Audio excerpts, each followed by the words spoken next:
പിന്നെ എപ്പോഴെങ്കിലും എപ്പോഴും ഇങ്ങനെ പരിപാടിക്കൊക്കെ പോകാൻ തുടങ്ങിയപ്പോ സ്കൂളിൽ പോയില്ല എന്നുള്ള വിഷമം തോന്നിയിട്ടുണ്ടോ? വിഷമം തോന്നിയിട്ടുണ്ട്, പക്ഷെ ജീവിക്കണ്ടേ. അതിനായിട്ട് പിന്നെ അത്രയും ദാരിദ്ര്യമായിരുന്ന ആ കാലത്തേ. അപ്പൊ അച്ഛനും അമ്മയ്ക്കൊക്കെ വിഷമം. അന്ന് പരിപാടി വളരെ കുറവാ, ഇങ്ങനെയുള്ള പരിപാടിയില്ലേ. ഇപ്പോ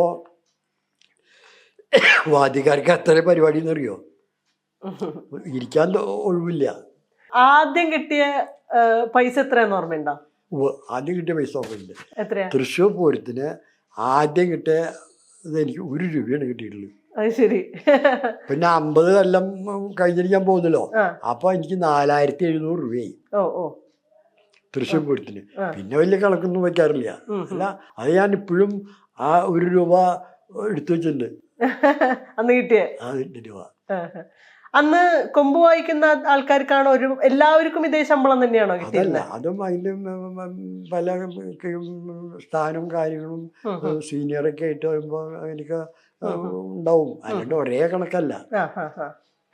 ഞാൻ ഏറ്റവും ചെറിയ കുട്ടിയല്ലേ, അന്ന് എനിക്ക് ആ ചെറിയ കാശ കിട്ടിയിട്ടുള്ളത്.